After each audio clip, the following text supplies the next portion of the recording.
Welcome back to Uplifting Leaders podcast, where we explore bold ideas, real leadership, and people shaping the future of work. I'm Sarah Afzal, founder of Uplift, and today we will be talking about something we often overlook, but we use every single day, our voice. And whether you are leading a global team, navigating a crisis, or trying to inspire a room full of people, your voice matters. And today we have an expert in the room, David Pop. David is an executive voice coach and a trusted advisor to CEOs, founders, and senior leaders all around the world. He helps people not just sound better, lead better. Welcome, David. Very much. Wonderful to be here. Thank you so much for inviting me. Thank you so much. But thanks for coming and joining us on this. My absolute pleasure. Great. And actually, I would like to start with an idea that really reframes how we think about communication. Actually, it's something you said, and it's really struck with me. Voice isn't just a delivery mechanism, it's a tool for leadership, you said. So I see that most of us treat our voice like a vehicle. It's just something carrying our words. But you are saying it's more than that. It's strategic, it's intentional. It is also part of how we lead. So I would like to ask you, how does that actually look like in practice, especially when we think about CEOs, founders, who's leading through high stakes moments like boardroom pitches or town halls, maybe crisis communication? So first of all, I think we need to ask the question, what makes a leader stand out in terms of communication? So there are three aspects, basically. There's the voice, there's also presence, it's the way that people can command a room, and also delivery, being able to craft and deliver a compelling message. So if we want to inspire, if we want to engage, if you want to get people on board, then the voice is really, really important. Yeah. So you mentioned pitches and presentations. So with a lot of the C-suite that I work with and founders, I'm working with them maybe to deliver town halls, global town halls, which they'll be doing online. Also to do maybe pitches, presenting to different audiences. What's happening recently, actually, I'm being asked by a lot of them, it seems that their comms teams are asking them to make videos. So they're having to shoot in front of videos to do camera work. And a lot of them are, as you said, the high stakes. It gets a little bit hairy because they get very nervous and they're not used to these sorts of situations. And so what I've noticed is that three things happen. The first thing that happens is the volume of the voice increases.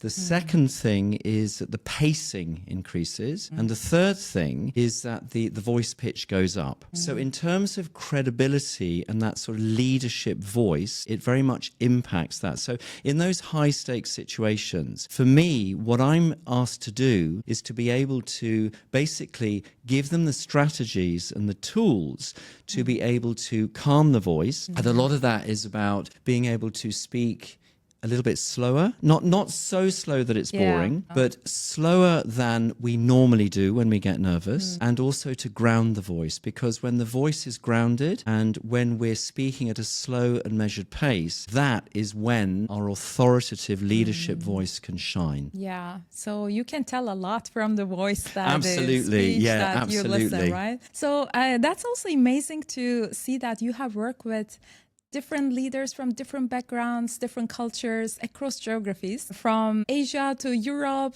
to Middle East. So I guess what sounds powerful in one culture may come off as aggressive maybe or pushy or ineffective in another culture. So what are some important cultural nuances in vocal leadership from your experience?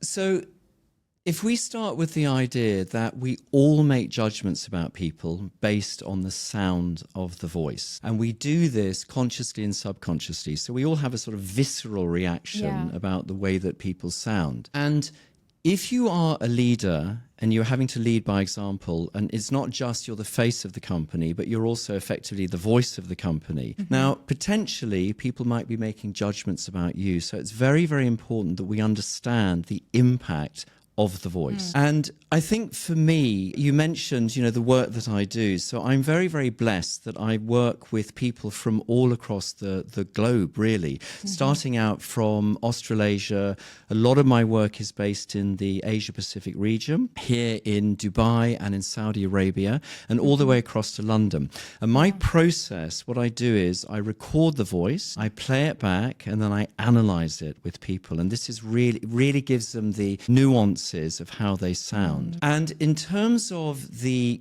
cultural issues, some of the things that come out, I think to me that it's about delivery. What I've noticed from listening to a lot of these recordings, so people, if they are delivering to global teams, and let's say that English is their first language, they have to be aware of the register, the way that they use complex language. They've got to be very aware of that. And also about jargon as well, using sort of jargon phrases that audiences might not understand. So we've got to be very conscious of that. The other thing, actually, what I found is quite interesting, that so people will approach me and potential clients, and they'll say, look, David, can you help me to understand small talk and like banter? And I said, why are you asking me to help you on that? And I think it's a very important part of the opening of meetings, when everybody's getting settled. But the issue is that sometimes what they're saying is they feel a little bit lost. They can't really join in. So from that leadership perspective, I think we have to be conscious of how we're coming across in terms of that sort of banter and that small talk. We've got to be sensitive to the cultures across the world, basically, who the people are on the call. And one of the things that I do, because I run global webinars, and there will be people from many different countries and obviously many different languages. And so what I try to do is, when I'm introducing myself and saying hello, let's say it's a morning webinar, so I'll basically say something like, ni hao, which is Putonghua, or konnichiwa, and maybe in Turkish, merhaba. Is that it? Yes. Okay. So, something like that. So it's about really trying to understand that everybody on the call is from different cultures. And it's just about the connection thing. So it's about, for the leadership voice, it's about people being authentic, but also being aware of the different nuances and the people on the call. You acknowledge, right? So you make sure that the people are seen, they're coming from different backgrounds and different cultures. Absolutely. I think at the beginning, of course, it requires a lot of preparation as well, I guess, those important meetings, because I think even the small gestures, as you mentioned, as an example, makes a big difference. Totally. I think people want to be seen, people want to be included, they want to be noticed. So we need to be conscious of that to bring the whole group in, because whether we like it or not, everything is globalized now. And so a lot of the companies I'm working with, because they are global companies and they'll have many different people all around the world, different cultures, different countries, different languages. So we've got to be conscious of that, definitely. Exactly. Yeah. Perfect. So I would like to touch to also another important topic, which I keep hearing from people around me too. So many companies, global companies, especially the ones based in Middle East or Dubai, they have highly diverse employee backgrounds, but also the remote companies, they hire many people whose English is not the first language of those people. Let's call them international professionals. But like me as well, English is my second language. How can we as international professionals make sure our voice still conveys confidence, empathy, clarity, even this is not our first language? So there's an English writer called J.B. Priestley, and he had this great quote. And the quote is, the more that we elaborate, the less that we communicate.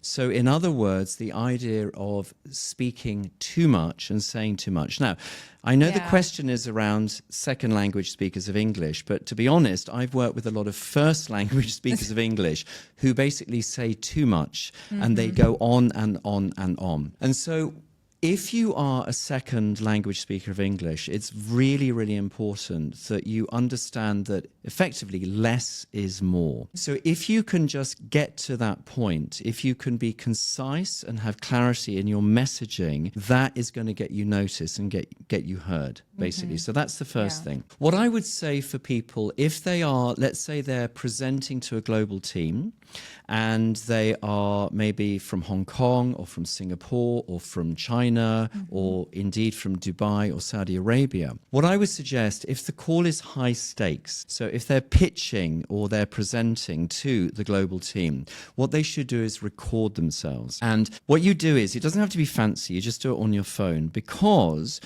as I said earlier, that we make judgments about people based on the sound of the voice. And if you record yourself, what will happen is you're going to pick up on all of these vocal nuances that you might not know that you've got. So, firstly, are you speaking too quickly? Yeah. Secondly, are you not pausing to allow the audience to take in the information? Thirdly, and this is something that really comes out of these recordings, are you filling it with these filler words? You know, sort of. And this is very natural. It's a natural part of speech, but if it's getting in the way of the message... Many times if you repeat it, right? Yeah, absolutely. So it really breaks down the communication. So we need to be very conscious of that. And then in terms of that less is more, what you might actually find is that when you are practicing, you find out that you can actually say what you think is quite short, but you can actually say it in a much shorter way, and it's going on and on and on. So this gives you that sense to be able to practice and to really get a perfect presentation pitch sorted. And the final thing you mentioned, clarity. Now, as a voice coach, one of the things that I do is when I'm working with non-native speakers of English, we do a lot of work on articulation. Articulation is two things. Number one, it's pronunciation. Number two, it's enunciation. So it's basically, it's the way that you move your mouth when you are speaking. And so what I do, and this is a great tip for people, so if you have a pitch or a presentation, so I get to work with a lot of financial industries, with legal, with tech, with engineers. So they've got very specific language. What you do is go through your speech and pick out the specific words or phrases that are a little bit of a mouthful. So, for example, something like AUM, right? Assets under management. So rather than doing these like basic tongue twisters, pick something like that. So you can say assets under management, assets under management, assets under management. So you say it fast, fast, fast. You get it into your muscle memory. Yeah. So when you jump onto those calls, not only have you done the preparation work, so you know that you're going to be good, you're not going to have a lot of filler words, you've got that clarity as well. And then you can do all the things, you can create connection, you can have empathy as a speaker, you can command attention, all of those things. And you build confidence as well, right, by time, because you got really well prepared for some of the meetings, you do really well. Yeah. And then you feel that you are doing a really good job, and then you're improving each time. Totally, absolutely. It all comes from confidence. See, we all hate the sound of our own voice. Everybody says that. Me too. But if you listen to it on a recording, the more you listen to it, the more used to it you're going to get. Treat it as a friend and just make those slight changes. You don't have to make very big changes. Even small changes can have a really big impact. Yeah. I love the ideas and those structured ways. I will definitely listen this again and take some notes. Yeah, this is very important. And also I was searching a little bit about this topic, David. I found that one research shows that the best leaders in global settings often speak more slowly, as you mentioned earlier. Absolutely, yeah. Choose simpler words, and use their voice to pace, as you mentioned. Exactly as I said, Even if grammar isn't perfect, because sometimes we worry about grammar as well, right? Leaders who use vocal tone to convey empathy and presence often outperform those who are technically fluent but emotionally flat. Amazing, right? Yeah, so emotions also are so important to convey in our... as well as the clarity and the message. Yeah. And that comes, I mean, this is the thing. If you are a good speaker, it doesn't matter if you've got all of this linguistic stuff going on. Yeah. If you are able to have a simple message, but deliver it in a clear, concise, and as you say, an emotional way, perfect. Perfect, Yeah. right? Yeah. Yeah. So let's come to another myth, maybe, or the topic, let's say. Let's Yeah. talk about being loud in getting attention. But is voice volume, really the power? So I want to ask about that. Right. Okay. So if I'm understanding the question, it's the difference between a loud voice Exactly. and a powerful Powerful voice. voice. Great Yeah. question. Right. We've got three voices. Okay. We've got the chest voice, we've got the middle voice, and then we've got the head voice. So a loud voice, when we're speaking at volume, what usually happens when the volume increases, sometimes the voice goes up into the head. Now, the sad thing is that women get judged much more harshly on having these loud voices. Men do it as well all the time, but it's always the women that get judged more harshly.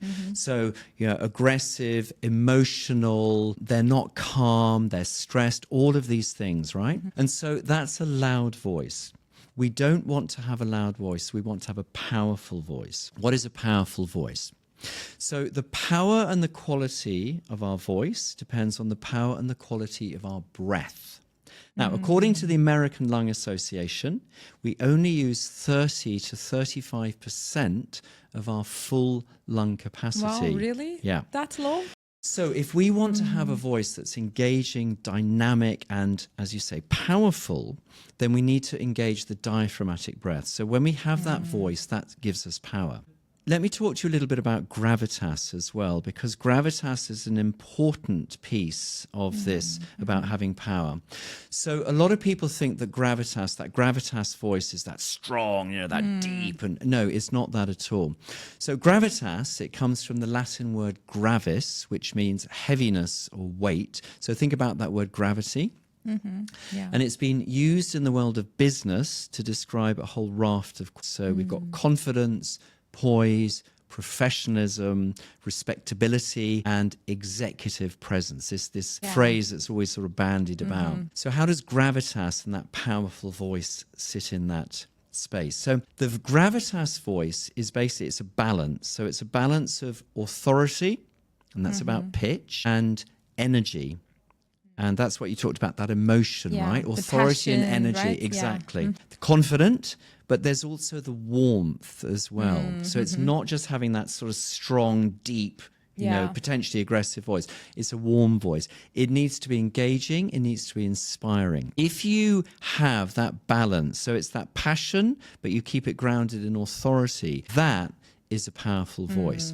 And that is what leaders, certainly the leaders that I work with, they are aspiring to have those sorts of voices. But I want to stress that it has to be authentic as well. Yeah. Absolutely has to be authentic. So I guess I'm just thinking out loud now that this skills can be developed, right? So some maybe leaders have already have an authentic voice and already that skill embedded themselves, right? But it can be also developed over time. It's totally. Well, I mean, I've, you know, set up a business based on exactly that. Yeah. Skills can be developed if you do the practice, if you do the training. Absolutely. Yeah. Okay, then let's go to a practice session for you. Let's imagine that we have only 5 minutes with a high potential leader who will go to maybe a big pitch to investors or a town hall meeting. So how would you, or what would you coach him or her on immediately on that 5 minutes? Right, wonderful. Well, ironically, actually, I do exactly that. I do have a 5-minute session that I do with people. Okay. Yeah, and I've actually created an online video, a little toolkit which goes with that. So I give that to the people that I work with. So it's 5 exercises. So five exercises, 5 minutes, 1 minute per exercise. Okay. So the first thing I do is grounding.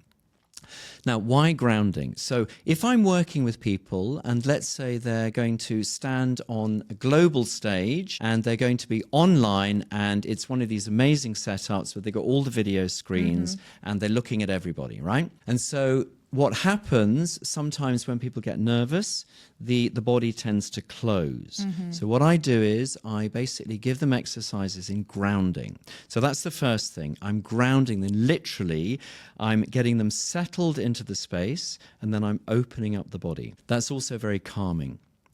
Then what I do is I work with the diaphragmatic breath. And so I get them to breathe in and out. And this is a whole process of breathing in through the diaphragm, breathing out, so that the stomach is going in and out like a balloon. Now, not only is that calming them, that is beginning to exercise the lungs and to fill the lungs full of air. And that's the thing that gives you that powerful voice. I mentioned about the pitch as well. When we get a little bit nervous, harnessing that voice, that breath, it keeps the pitch low and grounded. The third thing that I do is about inhaling and exhaling, and I'll get them to do a long, sustained exhale on a ha, right? So I get them to go ha. What they're doing there is, again, they're expanding the lungs, but the way that the voice vibrates, they're starting to exercise this area. So they're warming up the voice. I then get them to do something called the winner's pose. Do you know the winner's pose? No. So think about any athlete who crosses first over the finishing line in a race. What usually happens, hands go up, arms go up, the head goes back, chest comes out, and they usually have a huge smile, right? Because they're a winner. So this is the winner's pose. So what happens is I get them to stand, and then they open up the body, and the smile actually is related to neuroscience, because when you smile, once the cortisol is raging, you know, and the adrenaline, because you're very nervous, that smiling actually, again, it calms you down. So everything that I'm doing is about calming. And then the final one, the fifth thing that they do, is about the articulation. And this is a tongue rolling exercise, which really helps to warm up the mouth, because what I'm doing is I'm getting them to release the root of the tongue, because this is when people get a bit nervous, everything gets tight. So they're releasing the root of the tongue, which is attached to the hyoid bone. And so that gives them that clarity. So they've got the grounding, they've got the breath, they've opened up the body, and then they've got the clarity in the voice. Bam, they're ready to go. Oh, yeah. Let's take a note for that. Yeah, but actually it's quite physical exercise as well. The ones, the steps that you mentioned. It's, that's amazing.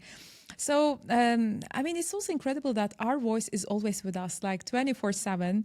But in high stress environments and the moments, it is easy to misuse it, because I guess based on the neuroscience dynamic, what is the neuroscience algorithms probably behind. So when we are stressful, we don't really think strategically, intentionally. So then what happens, especially the leaders who are working in this fast-paced environments and high pressure roles, maybe they need to do more intentional work to protect their voice and manage their voice. I would like to ask your opinion, like what are those ways that leaders can protect, manage their voice better in these stressful environments? Yeah.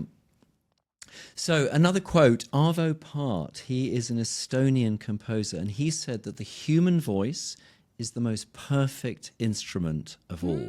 So absolutely, if you are a leader, then you need to protect your voice and you need to sound good, because you are representing the brand. You're not only the face of the company, you are the voice of the company. And so for me, some of the strategies, so in terms of really working with the voice, so as I said, if it's something high stakes, then do those warm-up exercises. And when you're doing the calming and the grounding exercises, that allows you to have that strong, dynamic and engaging voice. So if it's high stakes, do the warm-ups. Also, in terms of the strengthening the voice, you talked about the neuroscience. So one of the exercises that I work with people on is what they call box breathing. It's 4 square breathing. You're breathing in for 4, holding for 4, releasing for 4. Yeah, you know that one? Yes, I remember and that. so this is all, again, it's linked to that neuroscience thing, because, you know, meditation, Buddhist monks have been doing this for centuries, right? It's that link between the breath and that stress. And so I get people to do that. And the added bonus for that is what it does is it exercises your intercostal muscles and it increases your lung capacity. So you're getting a very good workout. You mentioned earlier about being physical, right? So that calms you down and that allows you to strengthen the breath. The next part is protecting the voice. Well, practical things like hydrating. A lot of people, they drink a lot of coffee. Try not to drink too much coffee. I mean, I don't know if it's an ideal thing to say, but certainly if these high stakes things, if you're speaking at a conference, drink water because that lubricates the voice. You asked me about the loud voice and the stronger, powerful voice. In other words, don't shout because that strains the vocal cords. If you use that diaphragmatic breath, that gives you that power, and then you can project the voice. And then the final thing, I think, for me is about being mindful of all of this. This comes to me down to delivery. And it's basically that research that you mentioned. It's about being concise. It's about being clear. And also, for me, it's about being kind as well. A lot of the leaders that I work with, they lead from the heart. And so these great communicators that I'm very privileged to be able to coach, they are great communicators because they understand all of these tools, all of these things that need to come together. And they have this charisma. So really, if you're using the voice, if you're using your presence, and if you're using delivery, you really bring everything together and you can really lead in a dynamic and engaging and an inspiring way. That's a great way to put it. Yeah, thank you for that. And definitely agree on those puzzle pieces because your voice maybe gives very clear message, very engaging. But if your body doesn't tell in that way, right? So you are conflicting each other. Absolutely. And people can see through that as well. And as I said, they make judgments. They will make judgments on that. Yeah. And then it's very hard to change it afterwards, right? Yes, absolutely. Yeah. But David, I mean, I can talk to you another hour as well that we can go through. But this has been so insightful. As I said, I will definitely listen again and also my voice and as well as your notes. And I think it was very useful. Not only for, I think for us, but also I think for the startup CEOs, for example. Absolutely. Who are making the high stake meetings, investors, boardrooms. So I think this is very important topic. Sometimes we don't really think about the importance so much. We focus on a lot on the message and the content itself. Absolutely. They focus on the content, but it's these other things that are really, really important. Thank you so much. So before we let you go, where can our listeners learn more about your work, maybe your trainings? Well, okay. So my company is called allvoicetalent.com. And so they can find the website, allvoicetalent.com. And I'm obviously on LinkedIn, and you can find me on LinkedIn as David Pope, voice coach in Hong Kong. I think I'm probably one of the only ones in Hong Kong. Indeed. And if people do connect to me through LinkedIn based on this podcast, please, I would like to ask them, just mention that, you know, they found out about me from you. Podcast, it's always nice to know the connection that comes from definitely, that. Definitely. And I think Hong Kong is a really nice melting pot as well for it's all those different cultures Absolutely together. Amazing, Yeah, great. But thanks again, David. It was really insightful and enjoyable session, I think, for all of us and all the listeners.